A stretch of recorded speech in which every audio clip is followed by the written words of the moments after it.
श्री स्वामी समर्थ महाराजांना जन्म आणि मृत्यू दोन्ही नाही, मग ते प्रकट कसे झाले? प्रकट दिनाचा हा इतिहास तुम्हाला माहित नसेल तर हा व्हिडिओ पूर्ण बघा. श्री स्वामी समर्थ महाराज हे आंध्र प्रदेशातील श्रीशैल जवळ असलेल्या कर्दळी वनातून प्रकट झाले. 1459 साली श्री नरसिंह सरस्वती स्वामी महाराज यांनी गाणगापुरास निर्गुण पादुका स्थापन केल्या व त्यानंतर श्रीशैल यात्रेचे निमित्त साधून ते कर्दळी वनात अदृश्य झाले. याच कर्दळी वनात सुमारे 300 ते 350 वर्ष महाराजांनी कठोर तपश्चर्या केली. या काळात मुंग्यांनी त्यांच्यावर वारुळ रचले. एक लाकूड तोडत असताना त्याची कुऱ्हाड ही या वारुळावर पडली आणि त्या वारुळातून रक्त वाहू लागले.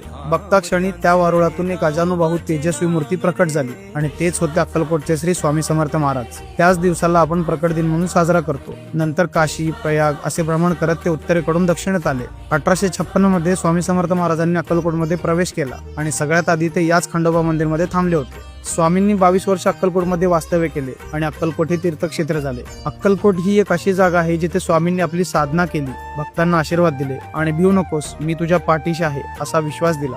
तुम्हाला कधीही वेळ मिळाला तर एकदा अक्कलकोटला नक्की भेट द्या, कारण स्वामींच्या दर्शनाच्या वेळी एक वेगळीच आध्यात्मिक ऊर्जा जाणवते जी शब्दात सांगताच येणार नाही. स्वामींच्या कृपेने तुमच्या जीवनात सुख, शांती आणि समृद्धी येवो हीच या प्रकट दिनी स्वामींकडे प्रार्थना. जर तुम्हाला प्रकट दिनाची ही माहिती आवडली असेल तर पेजला नक्की फॉलो करून ठेवा. जय श्री स्वामी समर्थ.